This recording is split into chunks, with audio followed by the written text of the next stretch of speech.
Hello, everybody, and welcome to Eating W's. This is future editing man Caden, and I just want to start this episode with a quick reminder that this is the second half of what was originally one full episode that Cal and I decided that we wanted to split up into two separate episodes, and also give a quick reminder that this will hopefully be a reoccurring thing, and every week we'll have our recap of the previous NFL week on Tuesday and our preview of the next NFL week coming out on Thursday before the Thursday night football game.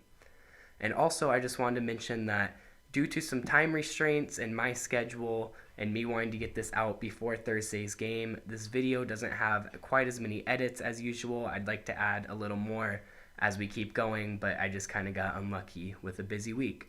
But I still hope you guys enjoy, and let's jump right into it. So, moving on to our Week 5 predictions. First up on Thursday night, we have the Rams heading to Seattle to take on the Seahawks.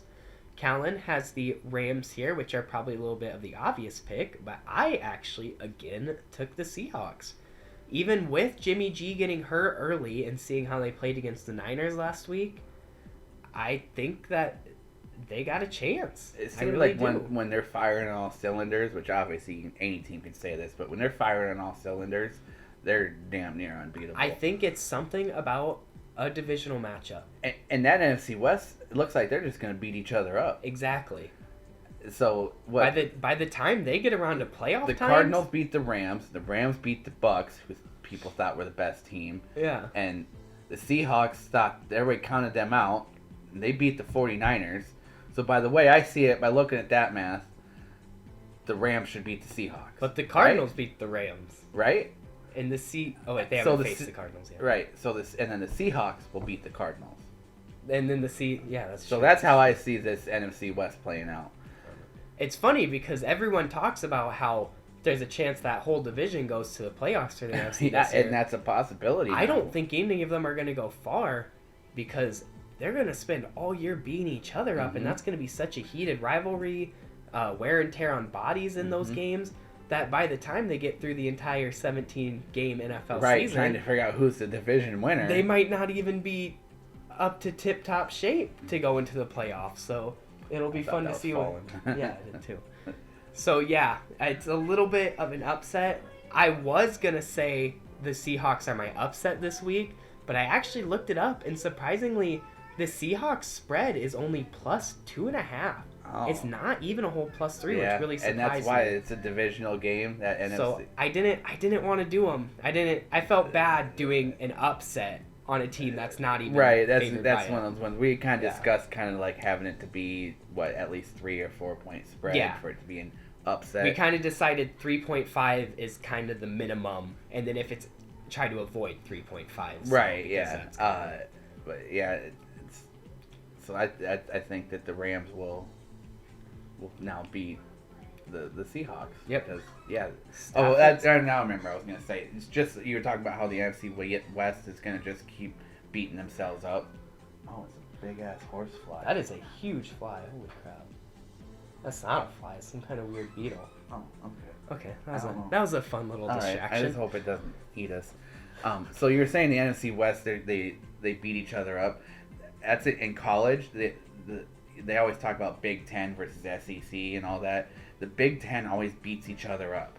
They're always fighting to see who's going to win the Big Ten, and then usually LSU or Georgia or Alabama just win the SEC. Yeah, because so they come in. Yeah. So I get what you mean about that whole beating each other up, because I see it more often in college with those teams trying to win their conference. Quick little random shout out. Speaking of the Big Ten, Iowa Hawkeyes, AP ranked number 3 in the nation. Number 3. Go Hawks! That's pretty cool. We only got Bama and Georgia ahead of us. 4 matchup at Iowa with Penn State coming into Iowa City. So that'll be a hell of a game to watch. Keep an eye out for that one. That'll be a good one. Saturday the 9th at 3 o'clock, I think. 3 o'clock. It's not the night game. Yeah. The Big Ten gets overlooked a lot. I know, but surprised. If it's the night game, that's the big mantra or aurora and all that about Iowa, is that going to Kinnick in a night game is supposed to be one of the most difficult places to play. For whatever reason, in a night game. If it's a day game, I think it's just it gives more people time to be just hammered and loud. Hammered and if loud. you start it at That is 3, the Iowa Hawkeye it's not going to fan be mantra. quite. You start at 7. Oh man, that's going to be a raucous crowd. That's a hell of a point. We went to a 3 o'clock game once, and we they saw were still all fans hammered, almost so- trying to fight players. So you I can't imagine what the atmosphere is like in a 7 o'clock game. The 7 o'clock game must be real wild. But moving back to the NFL, I have the Seahawks. I just like their odds. Next game we have up is the Jets heading to Atlanta to take on the Falcons.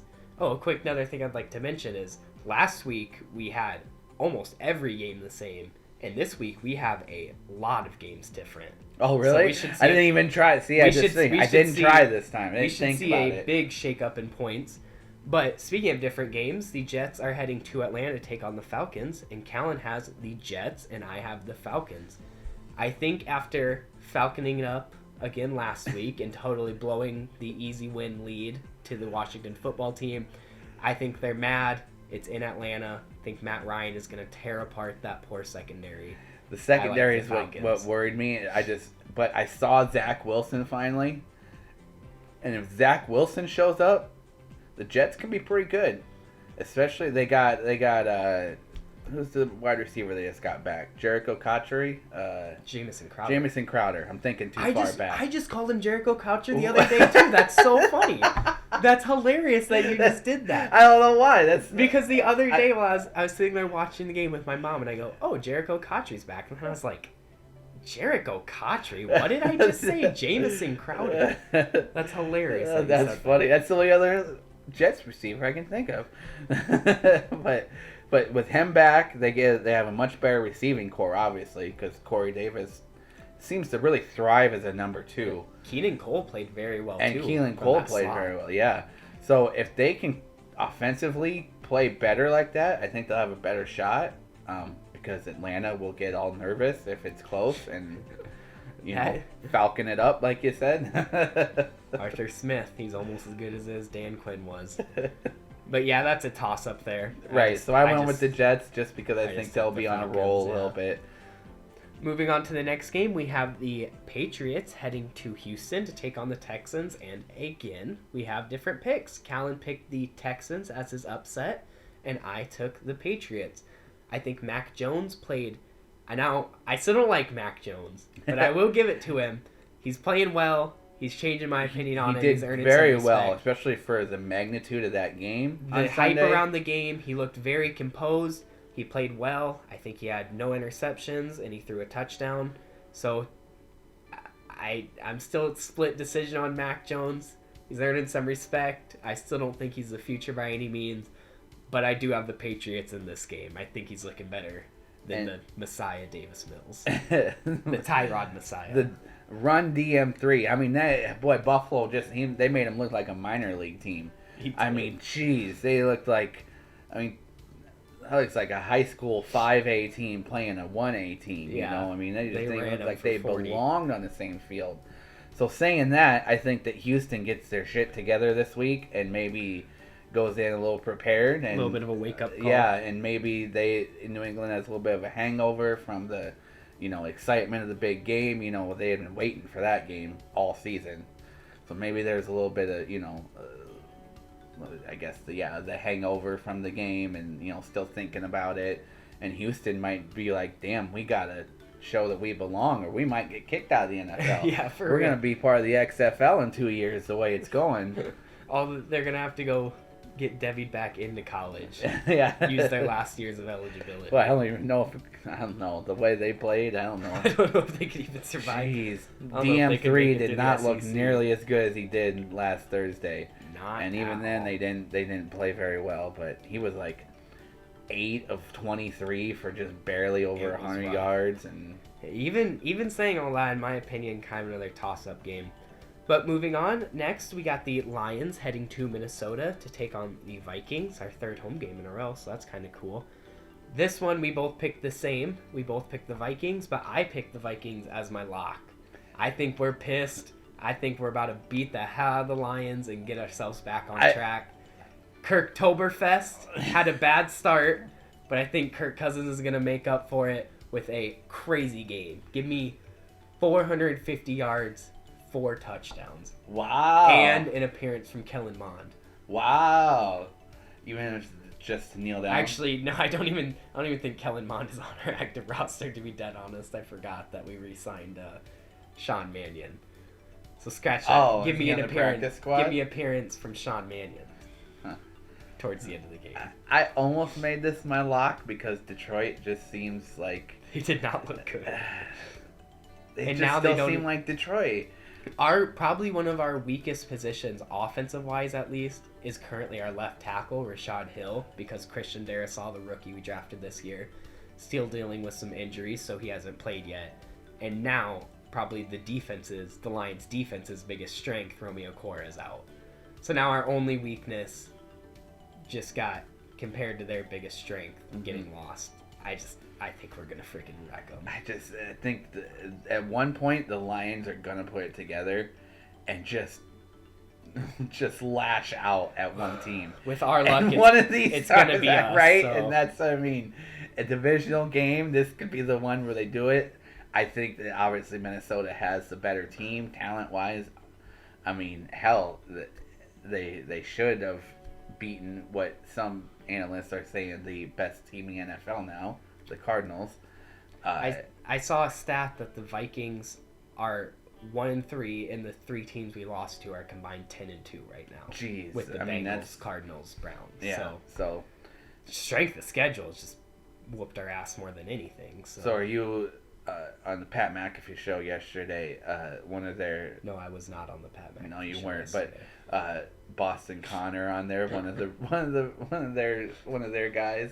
He's a big Patriots fan, and he's like, "We're the best 1-3 team ever in the NFL." Do you have an argument for that as a 1-3 team? I mean, you guys got a rookie quarterback and no receiving core. How the hell are they calling themselves the best 1-3 team in the NFL? Would you say have the they Vikings seen our roster? are the best 1-3 team? He said the best 1-3 team in NFL history. I don't know enough about the NFL before the year like 2015 to say history, but this year it is 110% the Vikings are the best 1-3 team, and it's not even close. It's insane.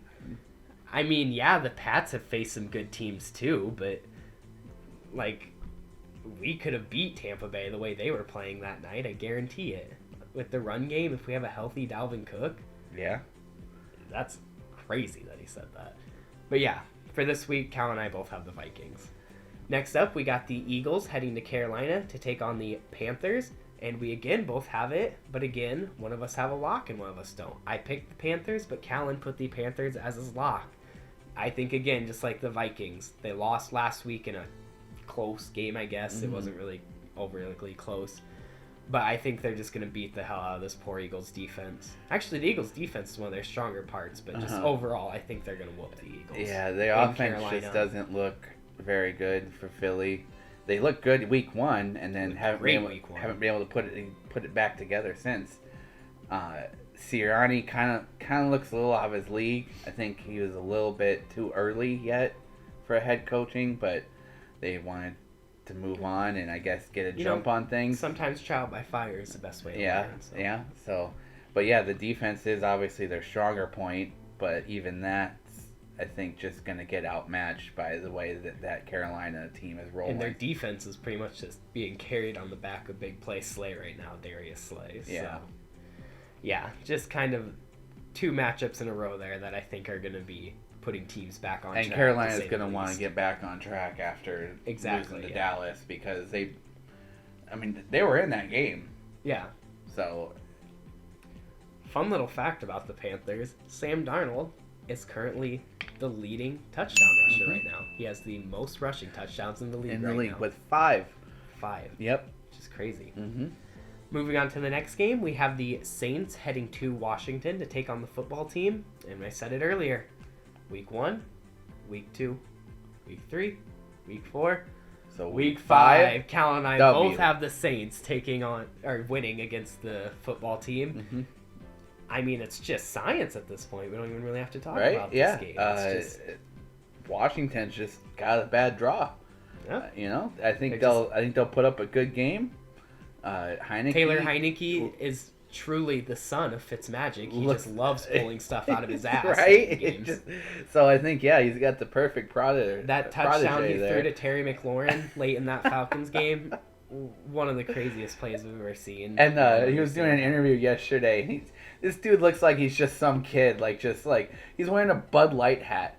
It's not even like a new one. Like, it's white and it's like faded. And it's the old Bud Light logo. That's hilarious. And he's like, yeah, I got this hat in college. And they were like, were you even old enough to drink in college? And he was like, And the funniest part about that is such a Ryan Fitzpatrick right? thing to do. You could just imagine. It's like he literally learned from him. I could totally see Fitzmagic coming out in a faded Bud Light hat. Fitzpatrick got hurt this season, and he was like, my time is up, son. And then he transferred his essence into Taylor Heineke. The only thing is he's still clean shaven.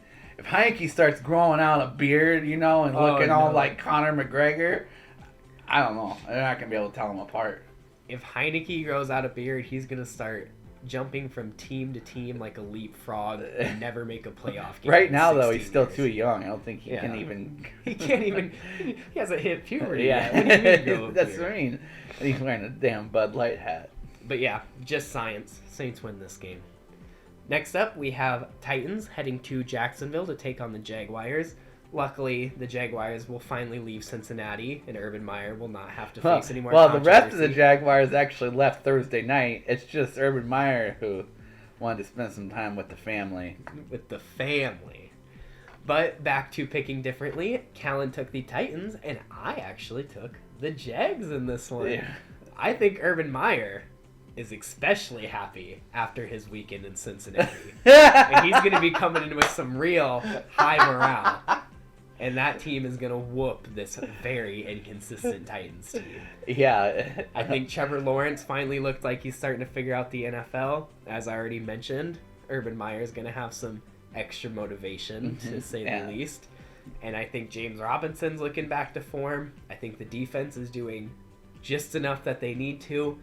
And if they can stop Derrick Henry, like other teams in the NFL have been able to do over the past few years, I think they got it. I again, not my upset because the spread wasn't near as high as you'd think. Yeah, I think it was 4.5. It's a little bit of an upset because everyone's unsure of what the wide receiver status is for Tennessee. Oh yeah, and also I didn't because even they think had about that. both AJ Brown and Julio out last week, which really showed.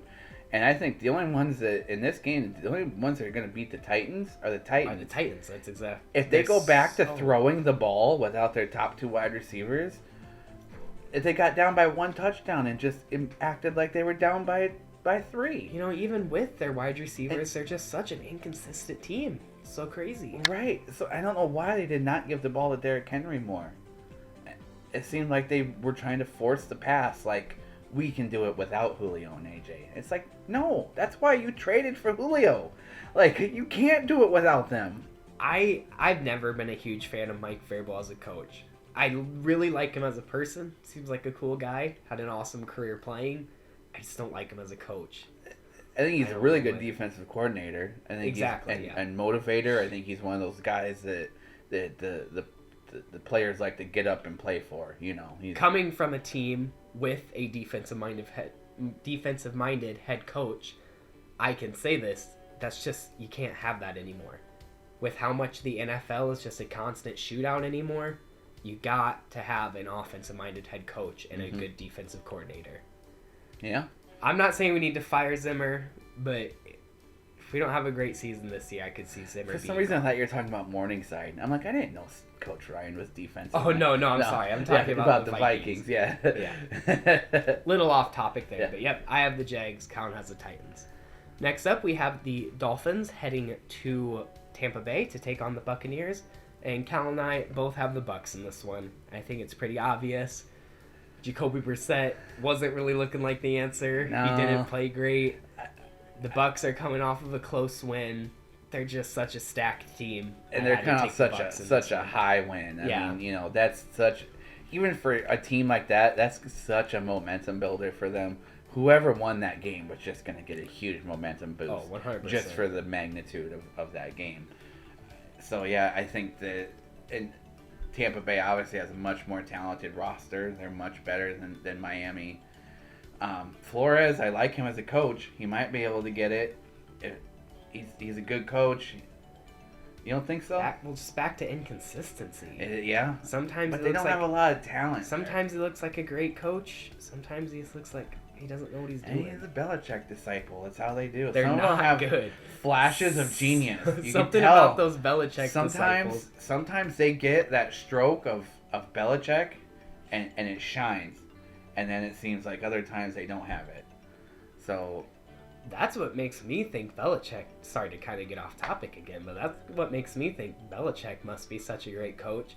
Is you see these guys come out of his regime, and they're just awful coaches. So is Belichick the only one there that's doing good coaching? Like, are these guys all just riding his coattails? Well, they compare. It's crazy to think about. They compare being a head coach as to being like the CEO of the business. Yeah.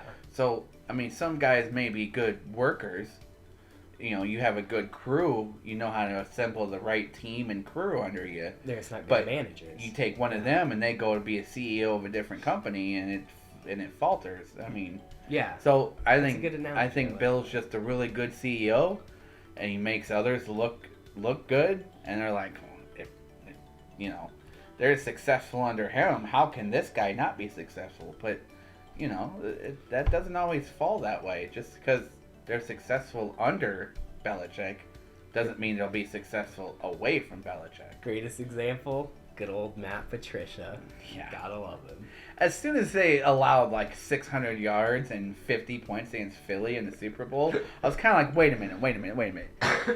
Somebody wants this defensive coordinator? Exactly. Like, I think he fits okay in New England. He's good there, but this shows me he's not ready to be a head coach. Well, you also got to factor in that the team that wanted him was the Lions. So yeah. There's another just big old flaw right there. So, but, yeah. Well, you know, Rob Gronkowski once threatened retirement because he was going to get traded to the Lions. He's like, you trade me in Detroit, I'll just retire.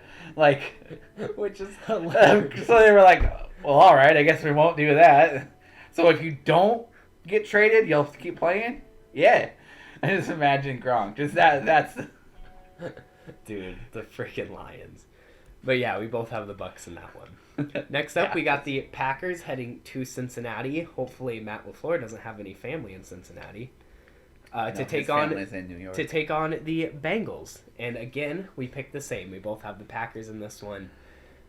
I was really split here. I almost picked the Bengals. I really did. It's going to be tough. With it being tough. in Cincinnati, I think it's kind of a coin toss. It's going to be a tough battle, close game. If the Cincinnati puts together a full game, like they have shown that they can do and this season. I'm not going to lie, not even just because they beat them. I think overall, Cincinnati is a much better team than Pittsburgh. Mm-hmm. And you guys, you controlled the game, but like it was kind of a close game there in Pittsburgh. You only won by... What was it? 10. 14 total? 10? Oh, yeah. 20. Was it 27-17? Yeah, 27-17. So, yeah, like you said, you controlled that game a lot more than the box one was a garbage showed, touchdown. It was 27-10, and then they got one late. Either way, it was only 10 points against, in my opinion, a really bad team. So, I could see the Bengals pulling this one out, but for now, I have the Packers. I don't know if the Pittsburgh's a really bad team. That's going kind of low on them. A really bad team is like... They didn't even have Chase Claypool. Yeah, but really...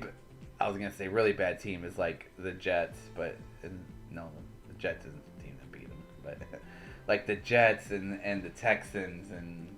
I don't know, dude. I don't know if they're down there. The Steelers are kind of garbage. Yeah, well... that defense is still good. They had T.J. Watt back. They did have T.J. Watt and we were able to hold our own. They only got one sack on Rodgers.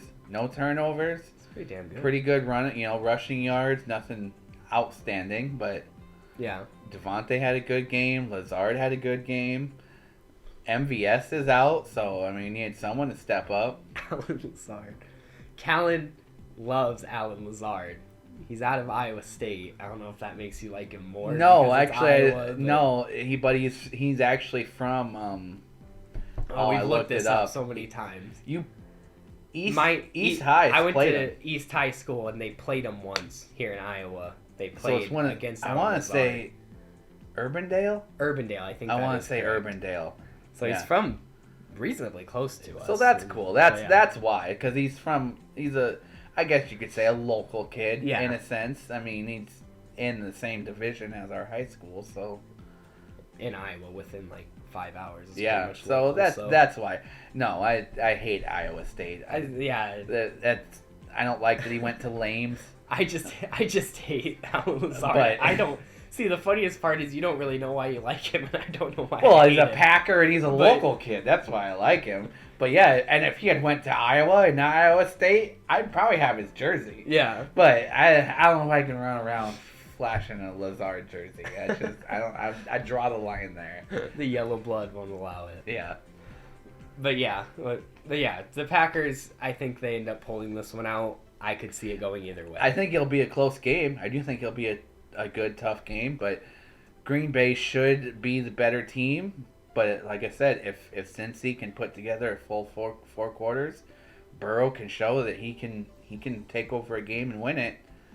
There's a good chance for Cincy. This is a much better game than I think people are going to give it credit for. And it's in Cincy, which only helps Road them, games so. always are tough. Doesn't matter.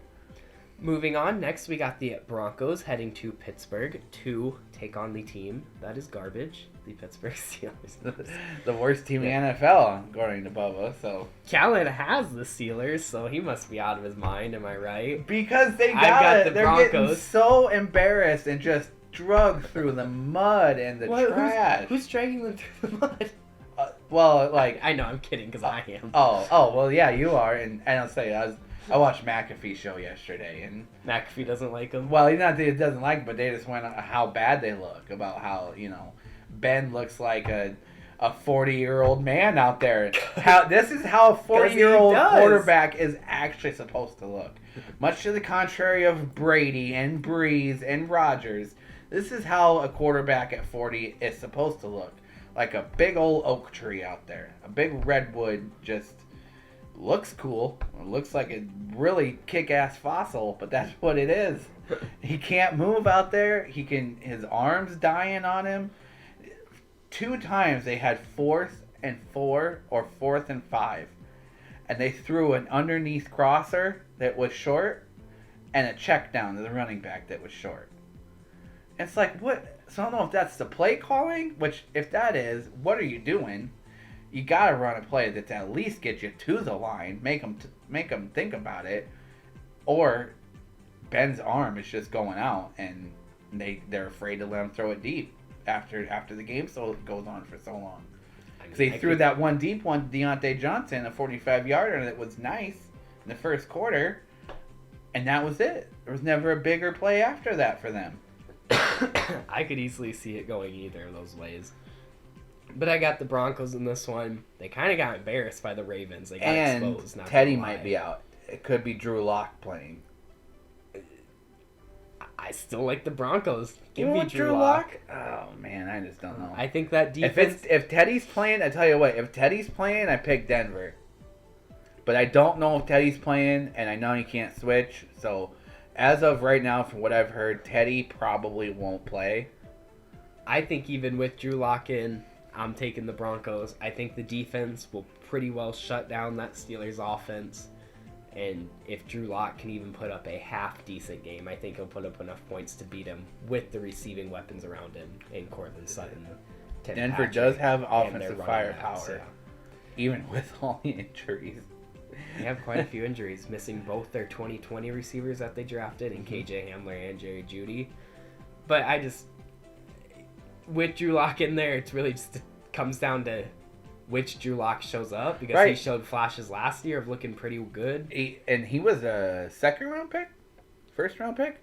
He was handpicked by Elway. I know that. I know he was Elway, a second or third-round pick. Elway wanted him in the first round, and basically the other executives had to talk him out of it. They were like, he'll be there in the second. Like, just chill, So he has talent. I know Elway really liked him. He really thought that he could be the answer. With them signing Teddy, I don't think that they are 100% sure on that, but they must like him enough to keep him around. I think he's a really decent backup swing guy. Yeah. And then once Teddy retires... Obviously, Teddy has injury history, so I see why they kind of kept both. But I do think that Teddy's better. But Drew Lock is talented, and he could do it. he's not the worst backup quarterback in the league. Yeah. So we'll have to see how that one falls. Next up, we have the Bears heading to, I almost said Oakland. I do it every time. I know, heading right? to Las Vegas to take on the Raiders. And finally, we have come to my upset. I have the Bears going into Las Vegas and taking out the Raiders. I think Justin Fields is looking pretty damn good now that Bill Lazor is calling plays, now that the playbook is actually tailored to him instead of Andy Dalton. I think there's no reason for them to take Fields out, even if Dalton does come up healthy. No. He really started to show some report with Darnell Mooney. Nagy said that when Dalton's healthy, he'll be the starter. No way. Why would they do that? And then this will be we'll really get to see here. And then they're going to have the Justin Fields playbook for Andy Dalton. They'll have Dalton out there running bootlegs and option plays. Design quarterback runs. I would not even be surprised. Don't forget to switch back. I would not even be surprised. To be honest, if Andy Dalton's in, I know this is quite a flop from what I'm used to saying, but if Andy Dalton's in, I don't know if I pick the Bears in this one. I only pick them if Justin Fields is playing with Bill Lazor calling plays. But I don't know. I think he built a really good rapport with Darnell Mooney, which I like to see because I really like Darnell Mooney. He's on my fantasy team. Might have to play him this week. We'll see. But I think Allen Robinson even got a little involved last week, which is something that has not been happening throughout the rest of the year. David Montgomery was looking really good, and then sadly went down with some sort of leg injury. Yeah, I'm not sure knee exactly. hyperextension is the last That I really saw. sucks to see, but they still have Damian Williams from the Chiefs and Tariq Cohen in the backfield, so they should be okay for at least a couple of games there. Hopefully. I really like David Montgomery, so hopefully he's just out a couple of games there. But I don't know. I like this as my upset. I don't know what it is about it. Just got a feeling about it. Callan, on the other hand, has the Raiders. I got the Raiders. I think that it'll be the John Gruden, Khalil Mack revenge game, or That's true. I think that I believe Chicago won the first round, and so I believe that the Raiders will win this one. This one's in Vegas, I'm pretty sure. Yep, so, it's in Vegas. Yeah. The Raiders are coming off a pretty defiant loss to the Chargers overall last definitely. night. That was another one where the final score looked closer, but the Chargers were up 21-0 at half, and it was 21-14 at the end of the third, and then Chargers pulled away in the fourth. So I don't know. Raiders didn't seem like they wanted to get up for the game, and look, just flat in the game last night. So I think they'll come out on fire this week because Gruden will get them knocking on wood. So, John Gruden, man, he is a handful to say the least. But yeah, I could easily see that happening. It sounds like they want to play Dalton as soon as possible because the Bears. Because why not? And you paid him $10 million. Especially if you're playing Andy Dalton, like you said, I think that the Raiders really win even more because they got pretty good pass rush. I was gonna say that's why that I'm saying if Andy Dalton was playing, I would take him because they have pretty good man corners, and they got two deep zone safeties that are pretty good. The Raiders do, and they have amazing pass rush this year with Max Crosby and Gross Matos. They don't have Uter. No, that's Carolina. You're thinking Carolina. They got Carl Nassab. I could not think of his name. I say there's a with different Max defense. Crosby and Nassab. And they have Yannick Ngakoue. Yes, exactly. Yep. So they got great pass rush that I think Justin Fields could get away from. And then when you got a mobile quarterback like that, how good you are in man coverage kind of gets broken. Unless you can run around the field with a guy just unless you're really good on man. Unless you're really good. It kind of forces you to play zone. Yeah. Because otherwise, if your corners can't play great man coverage, even if they only play decent or good, they're going to get beat because you can't cover someone in man coverage for 5, 6, 7 seconds when these guys are scrambling around the backfield and it becomes schoolyard bullshit. Exactly. Whereas if you're in zone, you can see where the quarterback's going, try to kind of keep everything in front of you at least. You don't want them to get behind you, but exactly. If you're able to keep everything in front of you, you got a lot better chance of stopping it. And then why I mentioned that the fact that they have safeties who are really good at playing deep zones is eventually when Justin Fields is running around in that backfield, gaining 5-6 yards at a time on scrambles and hitting checkdowns for first downs 5-6 yards at a time. Eventually, you get those safeties who come up a little bit, and then I think Justin Fields has the deep accuracy to really hit one of his fast receivers deep, either Marquise Goodwin or Darnell Mooney. Mooney's a speedster. Mooney's so fast. It was Mooney. You seen that Chappelle show? No. Oh. I really like Darnell Mooney though. I think he's gonna be really It's a good. Chappelle show thing. I don't really watch much Dave Chappelle. Oh, I love the Chappelle show. We watch it all the time. Moving on though, we got the Browns heading to Los Angeles to take on the Chargers, and again we have different picks. I have the Chargers in this one, and Kellen has the Browns. I'll let you go first this time. Why did you pick the Browns? Well, they look pretty good, pretty much facing themselves. Pretty much, yeah. we haven't really changed much since Stefanski left. So, the Packers used to be the team that the Browns tried to emulate. Yeah. Remember the Packers tried to emulate the Browns. They had like DeShone Kizer, and they would just get all their players. Got the faux Mike McCarthy and. Which, speaking of that, going back, 25 yards on a running back draw. Don't even talk about it. Okay, bro. I know it happened. I know. How? I don't know how. What do you mean how? I guess because We they were just weren't ready saying for it. Freddie Kitchens was ahead of his time because that's what on third and long. That's what he do, always is would run. do, and it finally worked for him. So Freddie Kitchens somewhere is like, but then I remembered he's fine. He's in Dallas. So Yeah, he's doing okay. Yeah. But I just think the Browns look really good. The Chargers are really good too. This was the biggest toss up of the week for me because Definitely. these are two really good teams. This is good young quarterbacks, two solid defenses. This is a different kind of toss up. Usually when we say it's a coin flip, it's because both teams suck and Right. we just don't know who's going to show up that day. This one's a toss up because both the teams are so good. Mm-hmm. The only thing, so Cleveland obviously their big thing is running, and I don't think that the Chargers' run defense is as good. They're more focused on pass defense, playing that AFC West. I'd agree. So I think they're built more for the pass defense. That's a good point. So the Browns, I think, will be able to run on them, and I think that'll be the difference. I picked the Chargers mostly just because, like you said, it's a toss-up and they're at home. That was literally one of my leading deciders on it. It's just I know had no on some of idea those who to toss-ups, pick. that's my decider too as well. And the home team's always more comfortable. I watched Baker miss so many huge opportunities last week. He does that sometimes. I think if he misses those same opportunities again, the Chargers are going to take advantage of that because how the Chargers beat the Chiefs was taking advantage of missed opportunities with all those turnovers. So I like the Chargers in this one. I think they're coming off a high horse with the back-to-back divisional wins against the Chiefs and Raiders the past 2 weeks. So, I don't know. We'll see. It could go either way. Could be on a roll there. That's what I think. They're on a momentum roll where, they just beat two AFC divisional opponents. They're now the leader of the AFC. Yeah, because they beat the Raiders. And they're the both Chiefs. 3-1 now. They're both 3-1. Denver's So, 3-1, but I bet their point differential is different. Denver's a weird, questionable 3-1. Actually, Denver might be still there because they had a huge point differential. Oh, right, because they played faced all those bad Jacksonville, teams. And right, they So shut out. I think Denver's probably So still actually, I first think there. Denver is leading, but that won't last long. No, it won't. That showed that Denver's not a top team yet. I think they're good, but not a top team. Yeah. Moving on, we got the Giants heading to Dallas to take on the Cowboys.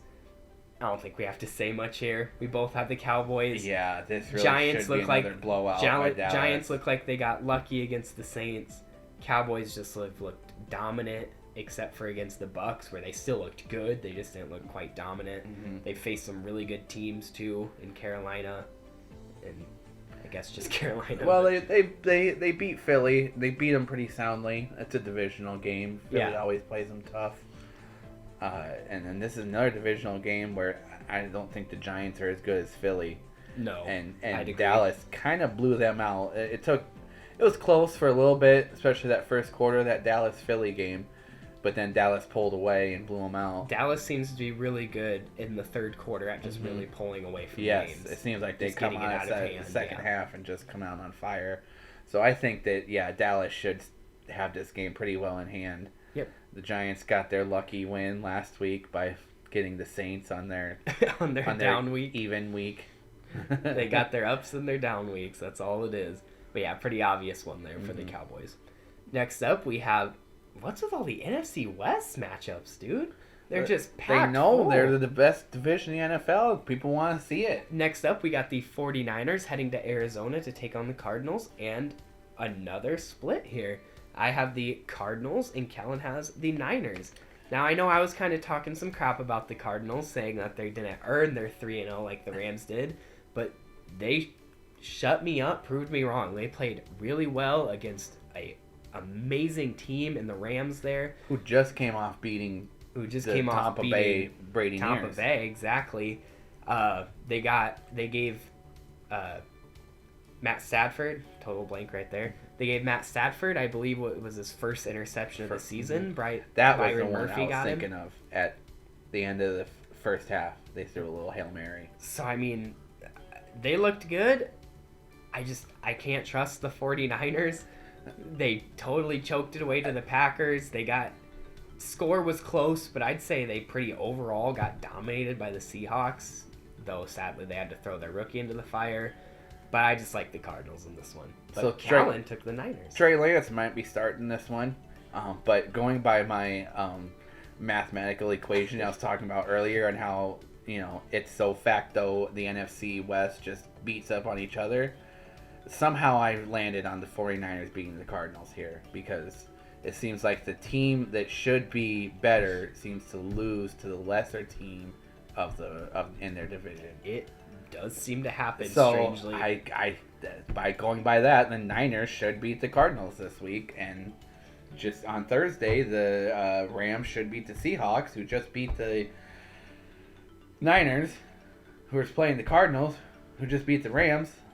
The Rams are going to beat the Seahawks. You should just... Oh, man, I'm gone cross-eyed. As I say, you should just call that your cluster equation of the NFC West, because that's really what it is. I mean, I'm looking for a huge dose of George Kittle. Young, mobile quarterback. Love their tight ends. So I think a big game for George Kittle. And that's a good one to depend on. That's for sure. Oh, boy. That's a crazy SOB out there.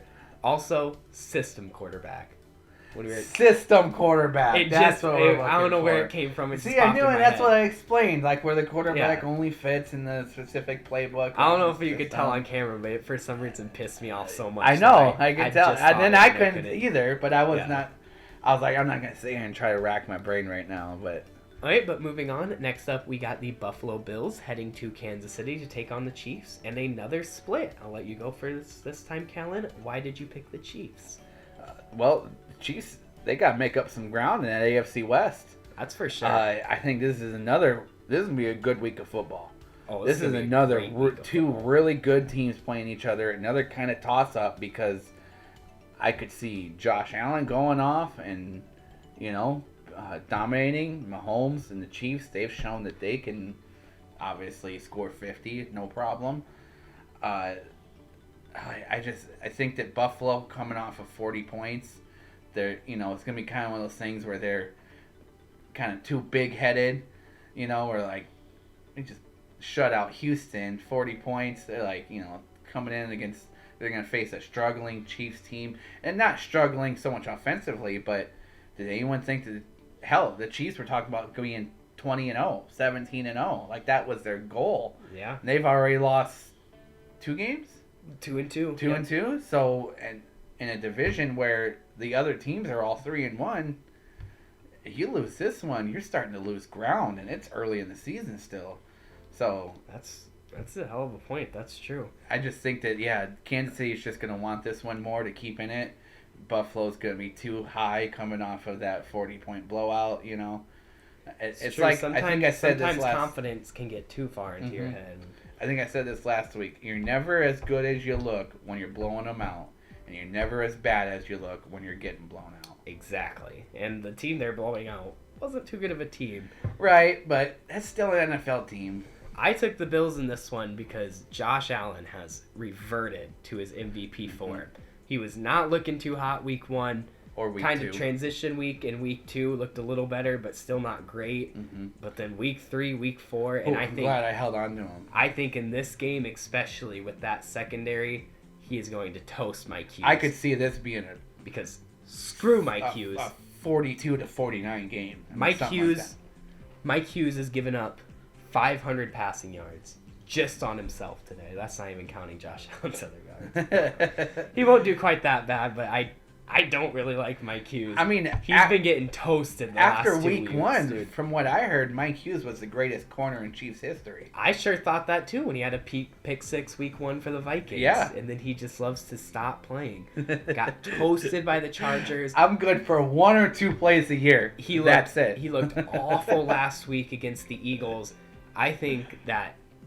So who's going to end up being on him? Stephon Diggs, Emmanuel Sanders, Cole Beasley, Gabriel Davis. You'd want Diggs on him. I think anybody's going to toast Diggs him. has played in practice against him.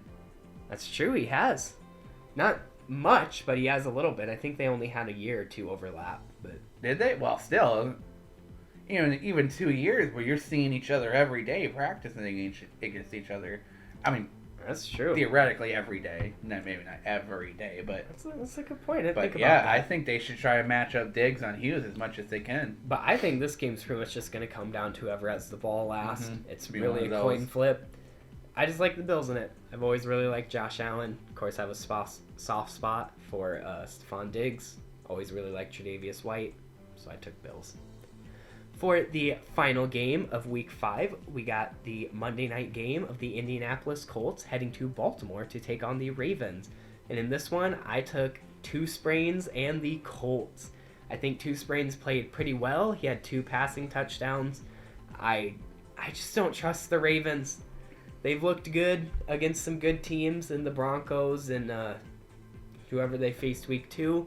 When they've looked really bad against some bad teams like the Lions. They just seem to play to their competition. Should have probably beat them. I mean, and I took a miracle 66-yarder to beat Detroit. Big matchup. I can't wait to watch in this one is Lamar against Darius Leonard. That's going to be a fun that's matchup gonna to be watch. That's going to be the difference. That's going to be what decides the game. Is who is able to win that matchup. I just like the Colts in this one. Callan, why'd you pick the Ravens? This is another one where I think it's maybe not quite 2 top teams facing each other, but two good teams. 2 very good teams. 2 very good teams facing each other. Another kind of toss-up. Like I said, it kind of depends on if Lamar is able to maneuver his way around Darius Leonard. I've also heard there's a chance Leonard might not play. Oh, no. So that's going to be a big... That would be a big difference, and I think that would give Baltimore a much higher upper hand. Right now, I just give them the upper hand because I don't think that the Colts offense will be able to keep up with Baltimore's, even though they're a 3 running back explosive system. I think that if you didn't count the injuries, they're like a freaking 6 running back system, dude. So well, hell, they got my guy Tyson Williams. He was a healthy scratch. Total bust, dude. He's an undrafted free agent. Total bust. Not bust like that way. I mean bust that everyone was like, look at this guy. Right? Yeah, this guy is gonna be. He's gonna be the sleeper of the. Yeah. Healthy scratch. They brought in Devontae Freeman, Latavius Murray, and Le'Veon Bell. They're like, if this was 4 years ago, they're like, we'd have all 3 running backs in the Pro Bowl and be in salary cap trouble just with our running backs. But instead, you got them all past their prime. So hey, 3 separate parts as a whole, even past their prime, makes up a decent running back rotation. And if any team's going to make that work, where they're going to take the strengths of each of those running backs, it's John Harbaugh and the Baltimore Ravens. I watched a little bit of that Broncos-Ravens games, and I always really liked Latavius Murray. I think he looked good against that Broncos defense. And, yeah, you got a team that's a running team. I mean, you don't really have those many that many of those in the NFL anymore. Well, when Detroit's kind of the only other one I can really think of that's a... When you have, at minimum, 2 running backs in the backfield at a given time. I mean. So... Yeah, I think that they'll be able to do that, just be more explosive and pull away. And my factoring was that I think that even if Leonard plays, he's going to be hurt. So yeah, I didn't know Lamar that. will have the upper hand even if Leonard plays. Dang, that sucks to hear. I really like Darius Leonard. But those were our predictions for NFL Week 5. I don't know what happened, but this episode ran crazy long. I said it was going to be because there was a lot that What happened. I'm kind of thinking in my head right now is I'm going to cut this, and I'm going to post it as 2 separate videos, actually. I'll post the review of Week 4 either tonight, which is Tuesday night, or maybe Wednesday night, and then I will post the preview for Week 5 sometime Thursday, hopefully. But we'll see how that works. I'm going to post the next few episodes on Anchor, but then eventually I'm going to cut that out. And I probably won't cut that in half. I'll just put one whole together episode on Anchor. So if you prefer Anchor, you got a few more episodes, but then we're just going to move to YouTube for time-wise and stuff like that. It'll be 2 YouTube videos then. And then so for this week, and maybe continuing if it works well, I'm going to start cutting it up into a review and preview. Oh, and that's crazy. Especially for this keep week happening with how long this... Where, where we're talking about everything that happened the week prior. All the crazy stuff. And then all the things upcoming that could be crazy. Yeah. And then... It'll give us some opportunity to not have to be so, worried about time-wise. It'll make the editing process a little faster. Mm-hmm. It'll make the rendering process on YouTube a little faster. The games. It won't have to, Exactly. Even if we just get little mentions, at least we won't feel like we're jumping games or skipping them. Exactly. So keep an eye out for that. If I do post this on Tuesday night, you guys, of course, won't be hearing this part, but I'll add a little explanation to the end of that video when I post it.